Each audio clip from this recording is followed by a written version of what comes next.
Se liga, agora tem história na Rádio Gentileza, com a professora Fátima Marques. Olá, jovem, tudo bem? Voltamos com mais um tema para as nossas aulas remotas. No módulo passado, iniciamos uma discussão sobre as fake news. Vimos o que é uma fake news, quais os tipos, como reconhecer e combater as fake news. Hoje daremos sequência ao tema discutindo as fake news sobre os índios brasileiros. As fake news sobre os índios brasileiros. Objetivos das aulas. 1. Analisar os diferentes impactos da conquista europeia sobre as populações indígenas e identificar as formas de resistência, os conflitos, a dominação e a conciliação entre esses povos. 2. Autoconhecimento e autocuidado. Gente, essa questão do autocuidado está relacionada com a nossa defesa em relação ao coronavírus, certo? A primeira coisa, informe-se através de fontes confiáveis.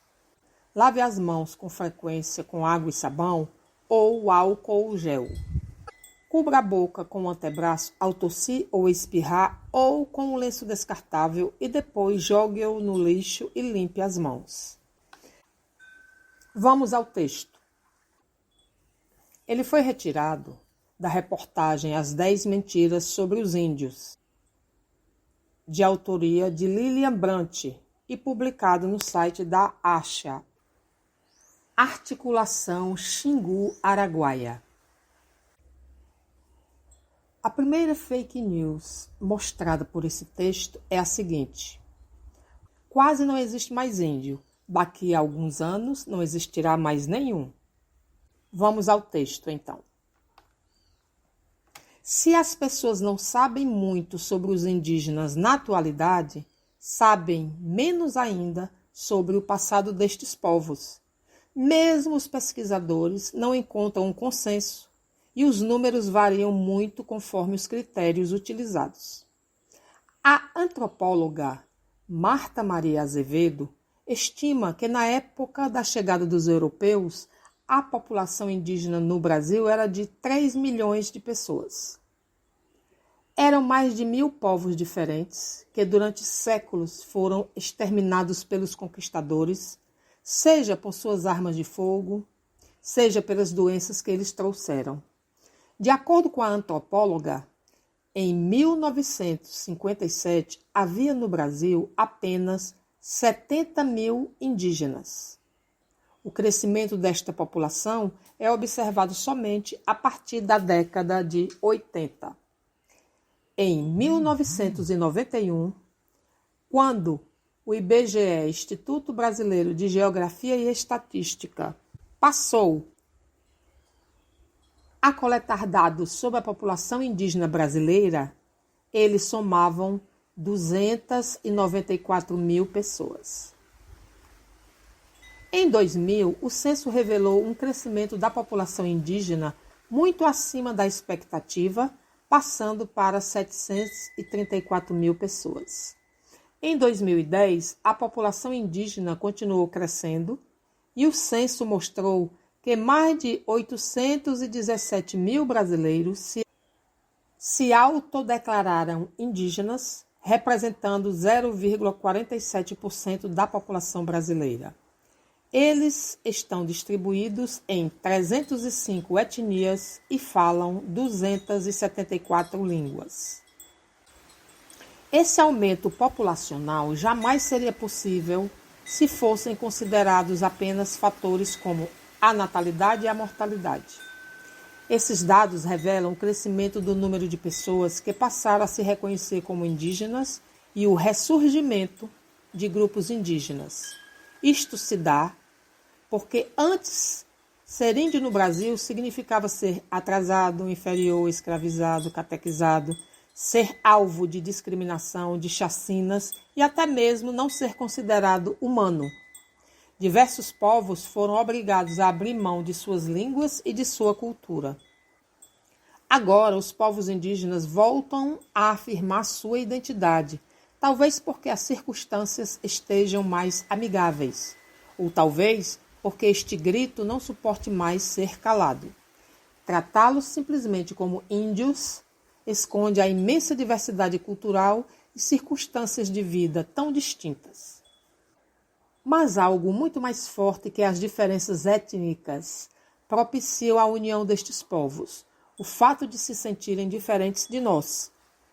Temos no Brasil todos os tipos de extremos, índios que possuem seu território assegurado e índios que morrem lutando por seu território, índios brancos e índios negros, índios cristãos e índios pajés, índios isolados e índios urbanos. Os povos indígenas isolados são aqueles que não estabeleceram contato permanente com a população nacional e com o Estado. As informações sobre eles são transmitidas por outros índios, por moradores da região e por pesquisadores. A FUNAI, Fundação Nacional do Índio, tem cerca de 107 registros da presença de índios isolados em toda a Amazônia Legal, dos quais 26 foram confirmados e estão sendo monitorados, seja por imagens de satélite, sobrevoos ou expedições na região. Não se sabe, no entanto, a quantidade destes povos e indivíduos que vivem voluntariamente isolados. Muitos já tiveram alguma experiência de contato não amistosa com garimpeiros, madeireiros, grileiros e traficantes próximos à fronteira. Também é provável que tenham tido ou mantenham contato com populações ribeirinhas, seringueiros e principalmente com algum outro povo indígena. Os resultados do contato conosco são trágicos, a começar pelas doenças que transmitimos, para as quais eles não têm imunidade: sarampo, rubéola, cachumba, difteria, tétano, hepatite, gripe e outras. Conhecendo esta realidade, estes povos que vivem em situação de isolamento escolheram fugir. Isso não significa, no entanto, que eles não tenham notícias de nossa sociedade. Eles observam rastros, utilizam ferramentas e se relacionam com outros indígenas, que contam as novidades do mundo do branco. Em outros tempos, como muitos devem se lembrar, o órgão governamental indigenista, na época chamado SPI, Serviço de Proteção aos Índios, deixava presentes como espelhos, panelas e ferramentas para atrair os indígenas. Hoje, a FUNAI, Fundação Nacional do Índio, busca garantir que eles tenham seu território assegurado para transitarem livremente. Mas as ameaças são muitas e cada vez mais seus territórios são menores.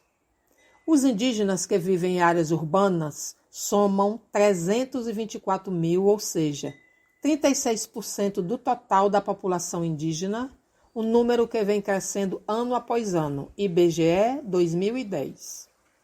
Há dois motivos recorrentes para que esses índios vivam em áreas urbanas. Um deles é a migração dos territórios tradicionais em busca de melhores condições de vida na cidade. O outro é que os limites das cidades cada vez mais alcançam as fronteiras de seus territórios. As pessoas continuam acreditando que a população indígena está sendo reduzida, mesmo que os números digam o contrário e que eles estejam mais presentes nos centros urbanos. A desinformação tem uma consequência. Fingimos que os índios estão deixando de existir e gradualmente não pensamos mais na situação deles. Assim, fica mais fácil justificar nenhum respeito a seus direitos e à sua própria vida. Aqui finalizamos o texto. Agora vamos para a atividade. Recorte e cole essa atividade no seu caderno, todas as páginas. Segundo, responda à caneta para facilitar a correção. Terceiro, escreva corretamente, observe a acentuação das palavras e a pontuação básica. Início de parágrafo, ponto, vírgula e interrogação. Ao concluir, envie a sua atividade através do link que será disponibilizado no grupo da disciplina e no módulo em PDF e também no seu módulo escrito. Atividade. Primeira questão. Procure em um dicionário ou na internet o significado das palavras grifadas no texto. Segunda questão, em relação ao contato com os indígenas, como agia o SPI, Serviço de Proteção ao Índio, e como age a FUNAI, Fundação Nacional do Índio, atualmente? Terceiro, sobre os povos indígenas isolados, responda. Letra A, quem são eles? Letra B, quem transmite a informação sobre eles? E letra C, como eles têm notícia de nossa sociedade?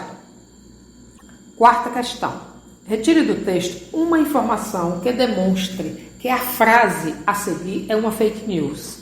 Quase não existe mais índio, daqui a alguns anos não existirá mais nenhum. Gente, concluímos o texto, concluímos a nossa aula, certo? Até a próxima aula.